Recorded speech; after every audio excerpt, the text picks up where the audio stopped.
Bien, les agradezco a todos la presencia. Vamos a dar entonces inicio a esta actividad, que es una actividad de extensión y también de vinculación de nuestra escuela con la Universidad de Warwick, por intermedio del profesor David Bright, que está acá presente. La conferencia del día de hoy va a versar sobre el tema el omnivorismo como patrón de consumo cultural, el caso de Inglaterra, que es el caso que domina el profesor Bright. Dejo con la palabra para que él nos explique este concepto y esta conceptualización que él tiene respecto de lo omnívoro. Entonces, de lo que voy a hablar hoy en día es una combinación de tres documentos que están detallados en la última diapositiva de mi presentación, que coescribí con Edesto Kayokal y mi colega Alan Ward, sobre este fenómeno del omnivorismo en Inglaterra y en el Reino Unido en general. Y la última parte son reflexiones propias sobre el desarrollo y el futuro del omnivorismo y el del debate sobre esto y cómo yo creo que se irá desarrollando a lo largo de los años. Entonces, para presentar, el omnívoro es una figura que la podemos identificar que los sociólogos identifican en dos artículos, como Peterson y Simkins lo identifican en dos artículos que lo escribieron en los años 90, a principios de los 90. Y el significado del término se ha desarrollado en los últimos años y originalmente está basado en el descubrimiento empírico en los Estados Unidos de la élite y de los individuos de clases altas. Ellos eran más feroces, les gustaban, consumían más cultura que los demás, pero también consumían culturas en un rango más amplio, de culturas. Tenían un gusto cultural más amplio. Hay dos elementos sobre el debate omnívoro que pueden reflejarse. El primero es el concepto de que está completamente basado en el análisis a gran escala sobre la participación cultural. El trabajo inicial de Peterson se basó en encuestas que se hicieron en 1982, en 1992 y en 2002. Y eso da también una narrativa a lo largo del tiempo sobre el desarrollo del concepto. La ramificación del omnivorismo se refleja en una preocupación más amplia en la recolección de estadísticas culturales para producir datos de participación cultural. La identificación formal de métodos, los gustos de la gente en sus tiempos libres, por ejemplo, puede ser uno de estos datos, tanto en Estados Unidos como en Europa, y también algunas organizaciones como la UNESCO o la OECD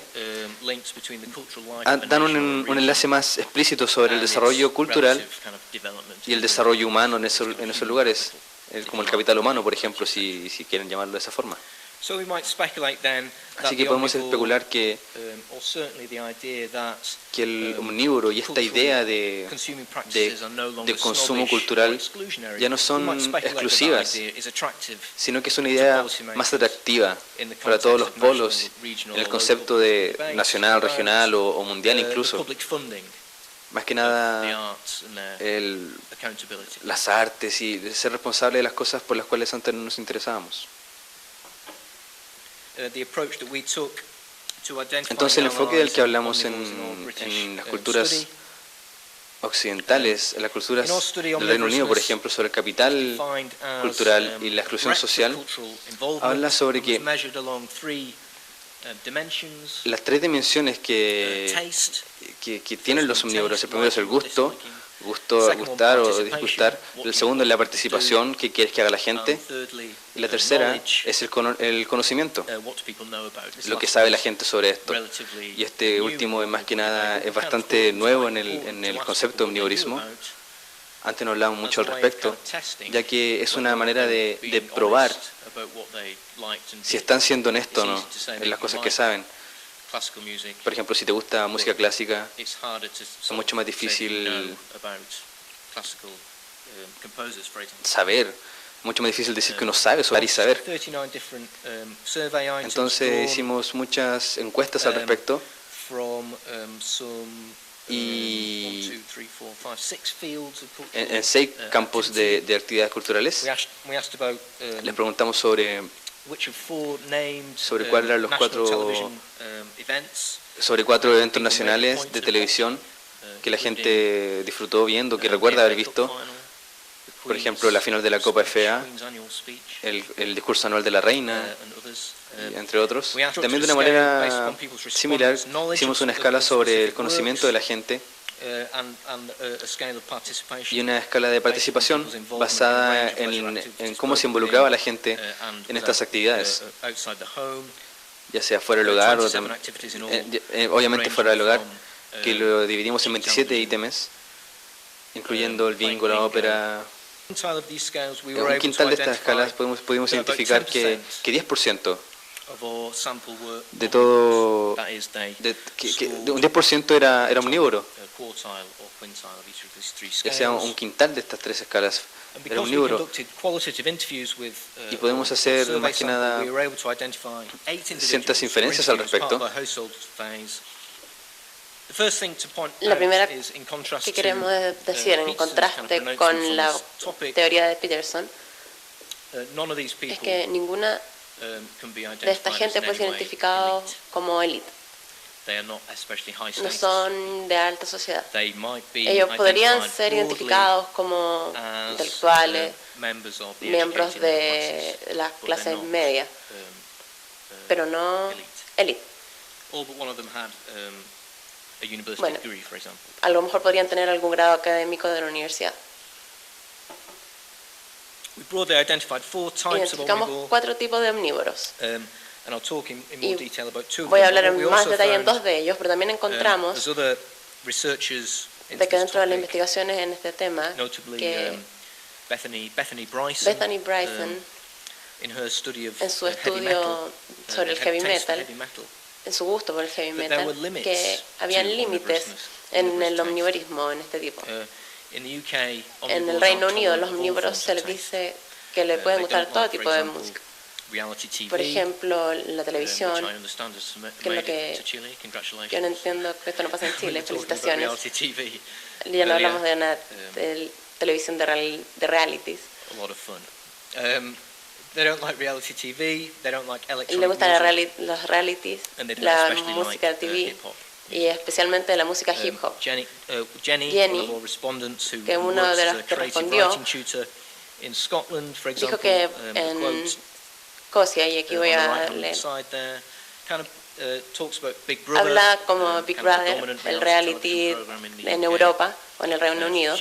Ella pretende que no sabe lo que es, que no es lo que la lleva, es lo que ella dice, implicando que no es el tipo de persona que ve este tipo de televisión. Pero ella habla sobre cosas aburridas y humillantes. Entonces es el tipo de límite de tolerancia, si uno quiere decirlo, de las cosas omnívoras, unas cosas que van más allá de lo que uno quiere. El 4 tipos de omnivorismo fueron el profesional, la gente que trabajaba en las culturas industriales, en algunos que estaban abiertos a muchos gustos culturales, el disidente, gente que participaban en culturales y que se resistían a la imposición de la jerarquía social. Yo sé que a mí no me debería gustar la música pop, así que no me gusta. Una manera de rebelarse contra las cosas sociales. Está el aprendiz, la gente que es gente más joven, que está consumiendo mucha cultura, que es parte del mundo de las reglas de socialización, cómo ser un profesional particularmente. Y finalmente, Hay otro, el no asumido, que la gente que no le gusta, no tiene mucha residencia en las vidas, que por error o por que sí viven en la vida en las sociedades orientales actuales. Entonces la orientación cultural combina muchas cosas, por ejemplo, la escritura, el gusto por el vino, con otras cosas, con las cosas comerciales. Obviamente con el mundo comercial que está más, que está relacionado con ser sofisticado y con ser genial.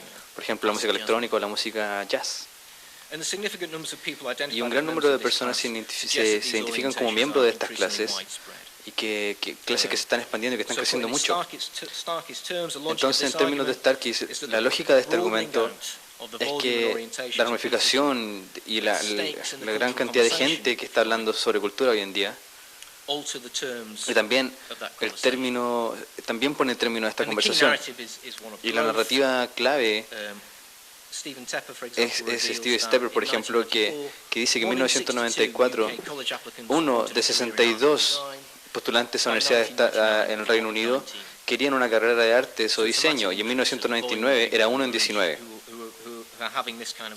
Y obviamente esto demuestra el cambio que se ha hecho, el cambio cultural que ha existido, y sobre la popularidad, por ejemplo, de los estudios en humanidades, los estudios culturales, sobre las jerarquías culturales, sobre el conocimiento. En el campo de la cultura y de la elección existe una compañía, existe una idea de que demasiada cultura, y sobre todo la cultura comercialmente producida, y más que nada que nos lleva, que son culturas que desaparecen o que se ahogan, que no son muy trascendentes. Y en una última interrogantes que existen sobre las suposiciones sobre el gusto popular y los artefactos actuales que la gente requiere hoy en día, hay una respuesta ineficiente a la distribución. Y el volumen de desacuerdo con estas cosas y de disgusto está aumentando. Y toda la cantidad de publicaciones que se ha hecho al respecto está aumentando. Y creo que existe una disminución de 3 veces sobre la cantidad de publicaciones que se hacen hoy en día debido a la televisión, por ejemplo. Yo creo que es bastante impactante. Sobre la economía cultural, Chris Anderson habla al respecto y dice que el gusto cultural está relacionado con la demanda de artefactos. Y lamentablemente el mercado responde de una manera eficiente, basado en la evidencia de que el 90% de los libros top de Amazon se vende más que nada una copia cada 15 días. Y este tipo de tesis es que la cultura contemporánea está más que nada relacionada con una visión de consumidor que está relacionada con una gran variedad de culturas y que afectan una gran forma de gustos especiales, más que de generar libros bestsellers. Y esto está afectando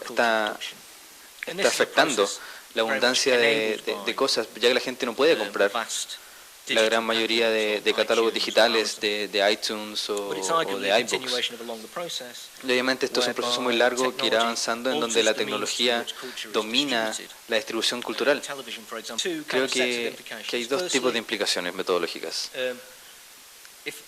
La primera es que si el omnivorismo requiere el cruce de fronteras culturales, estas fronteras en formas culturales se producen, por ejemplo, en términos comerciales, pero también en la cultura popular de distintos tipos están insertas en las humanidades, en las instituciones acreditadas de las instituciones, de las universidades, por ejemplo. Y la diversidad es un criterio para la evaluación cultural y también sobre los consumos culturales. Y a pesar de esto, la jerarquía cultural, que se asume como un